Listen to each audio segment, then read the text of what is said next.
आणि कोणतरी आणखी एक मिनिस्टर येते.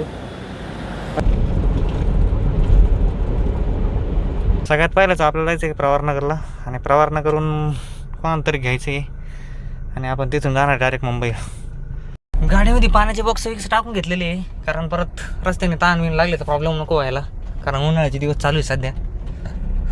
गावातून निघल्या पहिला स्टॉप घेतलेला आहे मी संगमनेरमध्ये. वडगाव पानचं मंदिर आहे, गणपती मंदिर. वडगाव पान नाही आहे, समनापूर आहे बहुतेक. आणि संगमनेरचं गणपती मंदिर.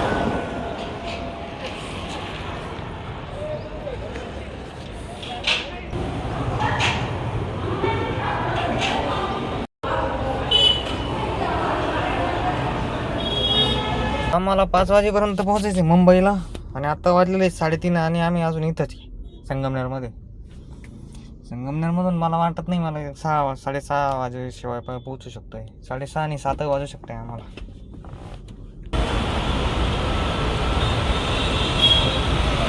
6:45 संध्याकाळचे आणि आपण आलो आहे आपल्या DCM एकनाथ शिंदेच्या घरी.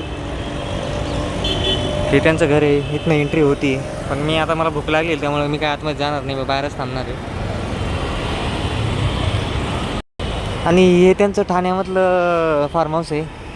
पण आम्हाला इथे सापडता अर्धा पाऊण तास लागला आहे, कारण आम्ही पहिले गेलो त्यांच्या नवीन लोकेशनवर. त्यांचं नवीन बंगल्याचं काम चालू आहे तिकडं.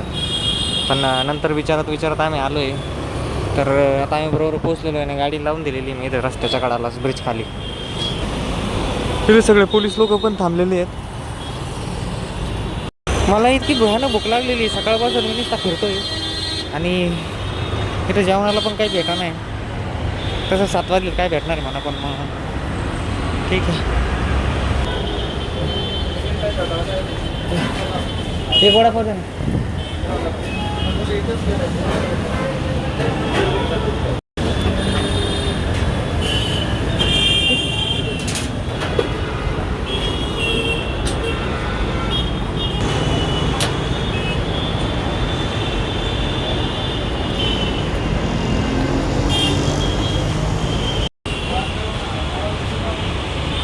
एक वडापाव खाल्ल्यानंतर थोडा अंगात जीव आलेला आहे आता माझ्या. आणि आता आपण परत जाणार आपल्या गाडीकडे. मला तर आतमध्ये जायचं होतं, बोलत होते आतमध्ये चल म्हणून, पण आतमध्ये जायची माझी तर काही इच्छा नाही. त्याच्यामुळे आपण बाहेरूनच दुरून डोंगर साजरे करू.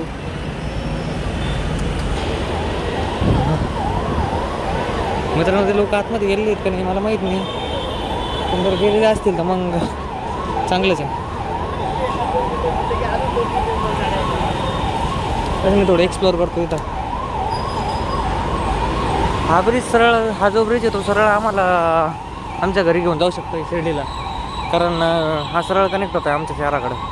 आता इथनं मला जाण्यासाठी मला आता तिकडनं वरती चढायला लागेल. मित्रांनो रात्रीचे वाजलेत 8:30 आणि आपण आलेलो आहे आता शिंदे साहेबांच्या मुंबईच्या बंगल्यावर, कारण आपलं काय ठाण्याला काम झालेलं नाही आहे. तर त्याच्यामुळं पूर्ण ट्रॅफिक क्रॉस करून आपण ठाण्यावरनं परत तिकडे आलो याला नंदनवन म्हणून बंगला आहे त्यांचा तिथं. आणि कोणतरी आणखी एक मिनिस्टर येते आलेली.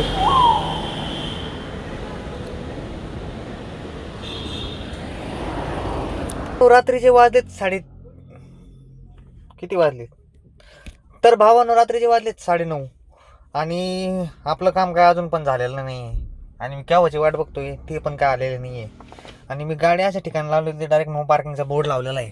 जर आला कोणी तर डायरेक्ट आपल्याला फाईन मारणार किंवा डायरेक्ट आपली गाडी उचलून नेणार. पण मी गाडीत बसलेला आहे त्याच्यामुळे गाडी काय उचलणार नाही, पण फाईन मारून जातील गपचूप, मला पण कळणार नाही. जाता आम्हाला बहुतेक वाजतील रात्रीची 2 किंवा 3 जर आत्ता निघालो तर. आणि जर थोडं लेट निघालं आणखी तर मग डायरेक्ट पहाट होईल जायला. तर त्या हिशोबानेच आम्हाला जेवण वगैरे करून आम्हाला रात्री समृद्धी चढावं लागणार आहे, कारण समृद्धी चढल्यानंतर आम्हाला एक पण दुकान आणि एक पण हॉटेल भेटणार नाही. आणि गाडी डिझेल पण टाकावं लागेल, कारण गाडीची टाकी अर्धी झालेली आहे. पण माझा असा अंदाज आहे की गाडी जाऊ शकते. मित्रांनो हॉटेलमध्ये थांबलो आहे, पण रेट बघून मला चाटा यायला लागला आहे. व्हेज भाज्यांच्या पुढे एवढं रेट असतात. व्हेज कढाई, लसूण मेथी, ग्रीन पीस मसाला,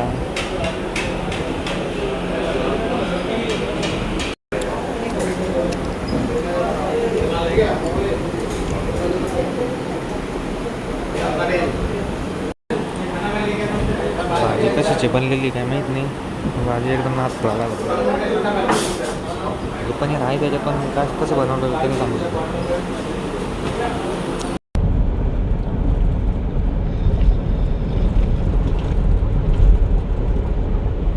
रात्रीची म्हणजे आता 8च झाली आहे, जवळजवळ 4:51 म्हणजे 5 वाजत आलेत आणि मी अजून पण घरी काय पोहोचलेलं नाही. जस्ट मुंबईवरून आलो आहे आणि आता चाललोच आहे घरी जवळजवळ. पण विषय असा आहे की आता या रानांमधून हिंडतोय, म्हटलं एखादा बिबट्या तरी दिसेल, पण काय बिबटे दिसले नाहीत. सगळे बिबटे गेलेत वाटतं पळून. नाहीतर आमच्याकडे इतके बिबटे दिसतात रात्रीचे तर माणूस कन्फ्यूज होऊन जात आहे नेमकी बिबटे बघायचा काय बघायचं. हे 2 बहादर एवढ्या सकाळ सकाळ कुठून आले काय माहिती. सकाळची वाजलेली 6:30 आणि मी पोचलोय घरी. मुंबईची ट्रिप आपली झालेली कंप्लीट. आता मस्तपैकी दात वगैरे घासतो, चहा पितो, डायरेक्ट झोपतो.